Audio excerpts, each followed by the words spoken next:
Hello, bienvenue dans cette nouvelle vidéo. Aujourd'hui, je partage avec vous des conseils, des astuces qui vont vous permettre en fait de pouvoir bien faire l'achat de votre billet d'avion pour quitter du Cameroun pour le Canada. Déjà, vous devez savoir qu'en tant que résident permanent, vu que vous serez obligé de passer par l'immigration, vous ne pouvez pas choisir n'importe quel vol.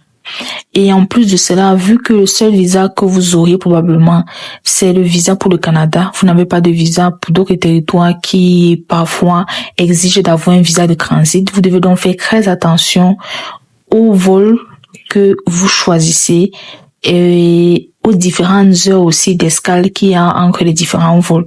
Surtout si vous n'allez pas directement soit au Québec ou soit à Toronto, mais que vous allez dans une autre région du Canada.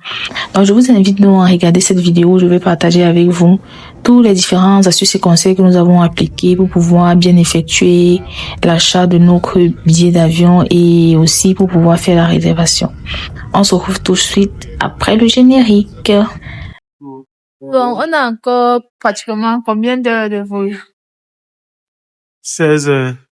16 heures. Avec une heure d'escale. Un peu plus de 16 heures de vol avec une heure d'escale pour pouvoir arriver à Toronto. Oui. Et une fois qu'on sera à Toronto, on va aller à Calgary. Ça, Après le checking de l'immigration. ok, après le check-in de l'immigration. Ce qui nous fait un peu paniquer. Parce que c'est ce check-in-là qui va soit nous permettre d'entrer sur le territoire canadien, soit nous dire bye bye. Comme je vous l'avais promis, j'avais décidé de partager avec vous toutes les différentes étapes de ma procédure, pas à pas, sachant que ça pourra aider une, deux, pourquoi pas plusieurs personnes dans leur procédure de voyage. Quand nous, on était en procédure, il y avait vraiment certaines informations qu'on n'avait pas. On aurait vraiment aimé voir certaines vidéos qui parlent de certains sujets beaucoup plus spécifiques, mais ça n'a pas été le cas. Par exemple, la vidéo que je vais faire aujourd'hui, cette vidéo-ci, les informations que je partage avec vous, on ne les a pas trouvées dans une seule vidéo. Il a fallu qu'on regarde des vidéos, qu'on lise des publications de plusieurs personnes dans des forums de voyage, de procédures de voyage sur Facebook et tout, pour pouvoir en fait amasser le max d'informations et ne pas commettre certaines erreurs. Donc, s'il y avait vraiment une vidéo comme celle que je suis en train de faire, ça allait vraiment m'aider et ça allait nous faciliter la tâche. Donc, sans plus tarder, on va donc commencer la vidéo et j'espère vraiment que je vais pouvoir tout récapituler. De toutes les façons, si j'oublie une information dans la vidéo, je vais tout simplement la remettre en description. Et si vous avez des questions, n'hésitez pas en commentaire. Je me ferai un plaisir de vous répondre. Et bien évidemment, si c'est la première fois que tu me découvres, n'oublie pas de t'abonner, de liker cette vidéo et d'activer la cloche de notification pour ne rien rater des prochaines vidéos parce que je ferai d'autres vidéos pour partager avec vous ma procédure et mon voyage pour le Canada. Voilà. Pour ce qui est des tips, je vais vous mettre en description le lien d'un site qui nous a aidé pour pouvoir en fait comparer les prix des billets pendant les périodes dans les différentes agences. Donc, avec ce site, en fait, tu choisis juste la date à laquelle tu veux voyager et le site te ressort, en fait, tous les différents prix des billets d'avion dans toutes les autres agences de voyage. Donc, c'est aussi quelque chose qui nous a aidé pour pouvoir, en fait, se décider sur la date à laquelle on allait voyager. Donc, une fois qu'on a choisi que c'est Ethiopian Airlines que nous allons prendre, on avait deux possibilités, soit se rendre directement à une agence d'Ethiopian Airlines et faire le paiement et choisir les différentes places, ou alors faire d'abord une réservation en ligne, booker le rendez-vous et ensuite se rendre à l'agence. Et bien évidemment, nous avons plutôt choisi de booker le rendez-vous en ligne et ensuite de se rendre à l'agence, question d'aller un peu plus vite. Voilà. Vous vous demandez sûrement pourquoi nous avons choisi Ethiopian Airlines comme agence de voyage.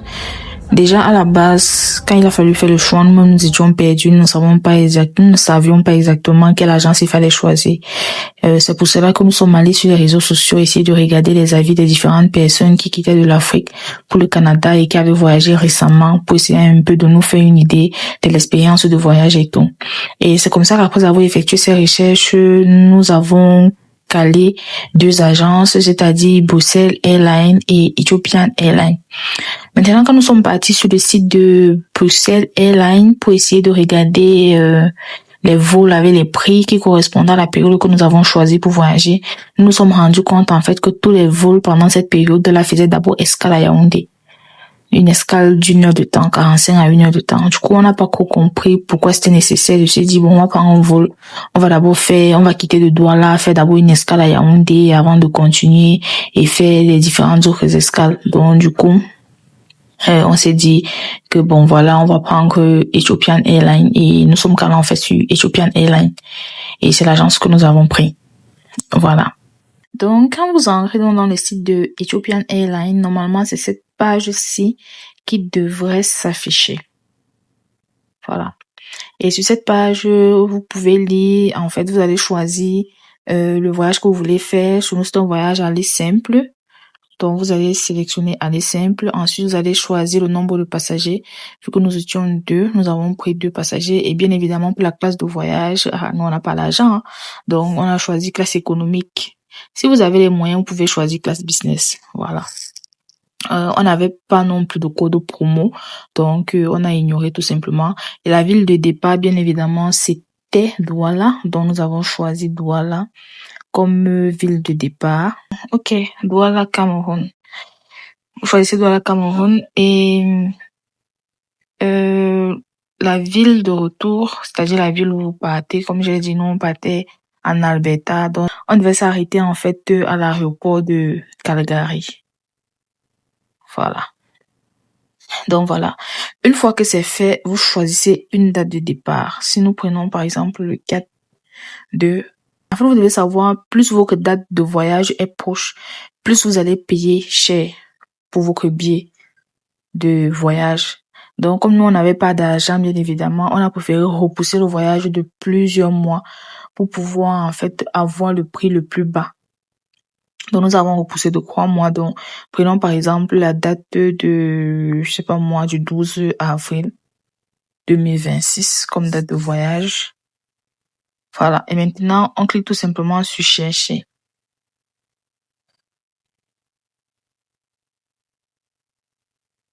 Voilà. Et voici la page qui s'affiche. Cette page ici, elle est très importante et il faut faire très attention sur cette page. Surtout pour ceux qui sont résidents permanents et qui vont voyager pour le Canada. Vu que vous devez passer devant l'immigration, il faut que la durée de l'escale soit conséquente pour vous permettre de faire tous les checks qu'il faut avant votre prochain vol. Donc là, par exemple, vous pouvez voir les prix. Vous voyez que les billets sont à 1,5 million, 1,5 million, 1,5 million, 1,5 million. Et ce sont les prix pour 2 personnes. Voilà. Donc, ce sont les prix pour 2 personnes. Si j'en par exemple sur le vol de Douala et qu'on essaie de regarder de plus près, comme je vous parlais de l'escale tout à l'heure, vous voyez qu'il y a 4 stops. Voilà. C'est à ce niveau-ci que c'est important. Vous allez donc vous rendre compte que le premier vol, il va quitter de Douala. Ensuite, il va s'arrêter à Addis Abeba. Ensuite, le prochain quittera d'Addis Abeba et s'arrêtera à Toronto. Et ensuite, va quitter de Toronto pour Calgary. Mais regardez le nombre d'heures d'escale entre Toronto et Calgary. Vous voyez bien là que c'est 3h15. Pour une personne qui a la résidence permanente et qui sait que c'est à Toronto, donc c'est-à-dire le premier escale qu'il fait au Canada, qui va rencontrer les agents d'immigration, il doit prévoir une durée ici assez grande pour lui permettre de faire tous les check-ups qu'il y a à ce niveau à Toronto et ensuite avoir le temps de faire le check-up pour embarquer dans le prochain vol qui va l'amener à Calgary ou dans l'autre région dans laquelle la personne se rend. Parce que comme vous remarquez bien, on commence le vol avec Ethiopian, mais à partir de Mais une fois qu'on arrive à Toronto, le prochain vol qu'on prend, c'est Air Canada. Donc, ça veut dire qu'on change, en fait, d'agence de voyage. Ce n'est plus la même. Donc, Ethiopian Airlines va se charger de booker, de faire cette réservation-ci pour vous. Mais c'est à vous de vous rassurer, en fait, d'arriver en temps et en heure pour pouvoir prendre votre vol. Donc, première chose à faire quand on voyage en tant que résident permanent est qu'il faut prendre un vol. La durée d'escale est très importante. Si c'est que vous partez directement à Toronto, ça va, y a pas de problème. Si vous faites escale au Québec et que vous partez au Québec, là, y a pas de problème. Mais si vous savez que vous allez faire d'abord escale dans un aéroport du Canada avant de continuer vers une autre destination pour une autre région, vous devez prévoir la durée de l'escale assez conséquente. Voilà. Donc, vous allez remarquer que pour la même journée du 12 avril, on a des heures d'arrivée différentes. J'espère que vous voyez bien, on a des heures d'arrivée différentes. Et maintenant, il y a aussi un autre point que vous devez faire attention, qui est aussi très important. C'est d'éviter, ici il n'y a même pas ça, c'est d'éviter en fait de faire escale aux États-Unis. Il y a certains vols où on vous demande de faire escale vous allez faire escale aux États-Unis. Sauf que si vous faites escale aux États-Unis et que vous n'avez pas de visa de transit, vous n'allez pas continuer. Donc, en checkant pour choisir le vol que vous allez prendre, évitez les vols où vous allez voir un arrêt aux États-Unis. Vraiment, de grâce, évitez si vous ne voulez pas les problèmes. Si vous avez un visa de transit qui va vous autoriser qu'une fois que vous êtes aux États-Unis, vous pouvez continuer, prenez ce vol. Mais si vous savez que vous n'avez pas, évitez les problèmes. Donc, c'est aussi une des consignes qu'on nous avait données et que nous avons aussi appliquées. Donc, par exemple, pour ce jour, si on prend par exemple l'heure de 20h28 comme heure d'arrivée et qu'on regarde le détail, on va se rendre compte que l'escale, par exemple, de Toronto pour Calgary est de 9 heures de temps. C'est l'idéal. C'est vrai que c'est beaucoup. Nous, on avait pris une escale de 6 heures. Donc, vous pouvez prendre idéalement entre 6 heures et 7 heures. Mais moi, je vous dis, c'est mieux pour vous, c'est préférable pour vous d'arriver et de rester à l'aéroport que d'arriver et ne pas avoir le temps. Parce que pour passer l'immigration, récupérer les bagages, faire le check-up, aller faire un autre embarquement pour un autre avion, vraiment, ça prend le temps. Si vous avez encore des enfants, prévoyez le max de temps possible. Au lieu de rater votre vol, mieux vous arrivez, vous passez peut-être 1 heure ou 2 heures de temps supplémentaire à l'aéroport. Vous pouvez même utiliser ce temps pour vous balader, pour faire des photos, pour visiter, ainsi de suite. C'est un peu ça en ce qui concerne des billets pour Calgary. Voilà. Quand vous choisissez le billet que vous allez booker, et ici en haut, vous regardez, vous voyez que en fonction des dates, non, vous avez les prix pour 2 personnes. C'est-à-dire, si vous voyagez par exemple le jeudi, le billet va vous coûter 1,4 million. Mais si vous voyagez un dimanche, le billet va vous coûter 1,5 million. Donc, vous allez voir qu'en fonction des dates, les prix varient, les prix sont différents. Donc, une fois que vous allez choisir, vous allez sélectionner si c'est économie, semi-flex, si c'est économie flex, vous voyez les prix sont différents. Vous sélectionnez votre tarif, les tarifs que vous voulez, et normalement, on va vous demander de vous connecter, de continuer en tant que client. Vous allez renseigner vos informations et vous allez recevoir un mail. Une fois que vous allez recevoir ce mail-là, vous allez pouvoir continuer. Vous allez donc choisir. On va vous montrer les différents avions qui vont faire ce voyage-là. Et là, on va vous dire les places. On va vous montrer, en fait, on va vous demander de choisir les places que vous voulez occuper. Si certaines personnes avaient à réserver des places dans cet avion, bien évidemment, ces places-là ne seront plus disponibles. Donc, vous aurez le choix dans les places restantes dans tout l'avion de la partie que vous avez choisie. Donc, c'est-à-dire de la partie économie. Voilà. Donc, c'est un peu ça en ce qui concerne le billet d'avion.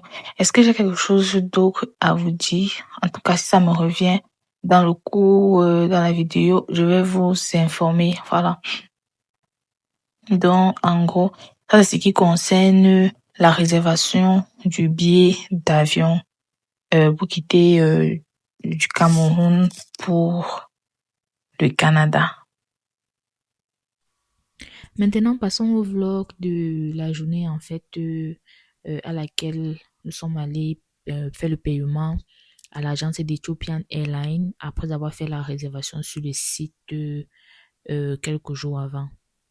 Comme je l'ai dit, pour pouvoir avoir des prix vraiment abordables pour le billet d'avion, il serait préférable de repousser votre voyage de plusieurs mois. Mais quand vous faites la réservation sur le site, vous avez, je crois, maximum 3 jours pour venir en fait à l'agence et payer pour pouvoir réserver ces places-là. Donc après ces 3 jours, je pense que la réservation que vous avez faite sur le site n'est plus valable. Donc une fois que vous arrivez à l'agence d'Ethiopian Airlines qui est à Bonanjo, vous allez juste entrer et vous allez aller au niveau de l'accueil. Vous allez dire en fait que vous êtes là pour faire le paiement et que vous avez déjà fait la réservation. La dame de l'accueil va vous expliquer en fait comment ça se passe et tout. Déjà, vous devez savoir que le paiement se fait en espèces. Donc, nous sommes d'abord préalables à aller à la banque faire le retrait de l'argent avant d'arriver sur place. C'est vrai que sur le site, vous pouvez directement payer lors de la réservation, mais je pense que pour payer sur le site, vous devez le faire par carte bancaire. Donc, comme nous, on avait prévu d'aller sur place, question aussi de se rassurer de bien faire les choses. Donc, c'est un peu ça. Moi, je sais pas trop ce qu'on était en train de lui raconter là-bas devant. Moi, j'étais assise derrière. J'étais en train de me poser un tas de questions, de remettre ma vie en question et de me demander si c'est vraiment nécessaire de quitter le Cameroun pour venir au Canada parce que c'est une nouvelle aventure. Je ne savais vraiment pas dans quoi m'embarquer. Après avoir fait le paiement, il a eu nos billets d'avion et bien évidemment, nous avions droit chacun à 2 bagages de 23 kilos plus un sac de voyage, on va dire un sac à dos de 7 kilos. Mais déjà, vous pouvez vous rassurer que le sac à dos, généralement, on ne va pas peser le nombre de kilos qui est à l'intérieur. Nous, vraiment, on a fait le max pour pouvoir respecter les 7 kilos. Bon, parce qu'on ne savait pas. Mais une fois que nous sommes arrivés à l'agence, à l'aéroport pour le vol, nous nous sommes rendus compte que les seuls bagages qui ont été pesés, en fait, c'était nos bagages qui devaient aller en soute. Et les sacs à dos, en fait, n'ont pas été pesés. Et on avait juste chacun un sac à dos. Pourtant, il y avait certaines personnes qui avaient, en plus du sac à dos, une petite valise qui pouvait en fait ancrer dans l'avion. Ça, nous, on n'avait pas cette information-là. Si on savait, vraiment, ça devait nous aider à gagner des kilos en plus. Déjà que pour le voyage, on n'a même pas, les valises qu'on a achetées, on était obligé de laisser 2 valises par problème de kilos parce qu'on se disait que bon, autant mieux prendre les sacs qu'on appelle communément sacs Banjok, aide-moi à divorcer, ou chez les Nigériens, le sac qu'on quitte du village pour aller à Lagos. En fait, pour pouvoir avoir 2 ou 3 kilos de plus, pour pouvoir amener le max de nourriture. Parce qu'on était focus sur la nourriture qu'on venait, vêtements et autres. Là, c'était pas trop ça. Déjà qu'on nous avait dit que c'est pas nécessaire. Déjà qu'on va entrer directement dans l'hiver, donc on s'est dit vraiment mieux vaut prioriser les vêtements en pagne, nos vêtements en pagne que nous avons cousus au pays et venir avec la nourriture. Voilà. Donc, c'était un peu ça en ce qui concerne l'achat du billet d'avion. Et après cela, nous avons décidé d'aller faire un tour au marché, on discutait. Bon, comme lui il ne veut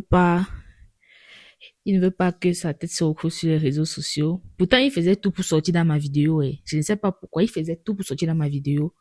C'est encore lui qui dit qu'il ne veut pas que sa tête se retrouve sur les réseaux sociaux. Bref, j'ai fait de mon max, comme je lui ai promis, de cacher sa face avec un sticker et c'est ce que j'ai fait. Ensuite, sur le chemin, on a rencontré un papa qui vendait des lunettes et je me suis dit, pourquoi pas me prendre même 2 paires de lunettes. Je me projetais déjà que non, en été, je vais porter ça et tout, et tout, et tout, et tout, et tout. Donc, j'ai choisi quelques paires. Bien évidemment, c'est monsieur qui a payé. Donc, j'ai choisi quelques paires de lunettes et j'ai discuté le prix avec le papa. Et ensuite, on a continué notre route, quoi. J'avais vraiment l'embarras du choix. Je ne sais pas pourquoi, mais j'avais l'impression que les verres là se ressemblaient et je savais pas trop quoi choisir. Déjà que je n'ai même pas l'habitude de porter les lunettes. Donc, je me suis dit aussi que pour faire des photos et tout, ça pouvait être intéressant et que je pouvais essayer quelque chose de nouveau, quoi. Je suis sûre que le monsieur qui est derrière nous était déjà fatigué de nous regarder. Parce qu'en fait, tellement j'étais indécise et je n'arrivais pas à choisir. J'ai été obligée de lui demander de m'aider à choisir parce que j'avais l'embarras du choix. Je trouvais tout ça bizarre. En même temps, j'avais l'impression que ça n'allait pas avec mon visage. Mais bon, vu que j'avais décidé qu'il fallait que je m'achète des paires de lunettes et que je devais porter ça pendant l'été, il fallait que j'achète. Voilà. Donc, après maintes réflexions, je me suis finalement décidée et j'ai pris 2 paires de lunettes. Une qui était toute noire et une autre qui était marron. Ensuite, comme c'était la pause, je n'avais pas envie de retourner au bureau sans manger. Il m'a proposé d'aller au restaurant sénégalais chez Kadidja, vu que c'était proche de l'endroit où nous étions. Moi, j'ai pris un plat de pomme avec le poulet et un jus de fruits. Et lui, il avait passé la commande du poisson braisé. Donc, du coup, sa commande devait prendre un peu plus de temps. Donc, moi, j'ai reçu mon plat avant lui et moi, j'ai commencé à manger. C'était tout pour cette vidéo. On se retrouve dans la prochaine vidéo où on va continuer mon aventure, mes préparatifs pour le Canada. Et aussi, je vous ai fait une vidéo sur le test de français. Donc, n'hésitez pas à vous abonner, à liker, à commenter, partager. On se dit dans la prochaine vidéo. Ciao, ciao!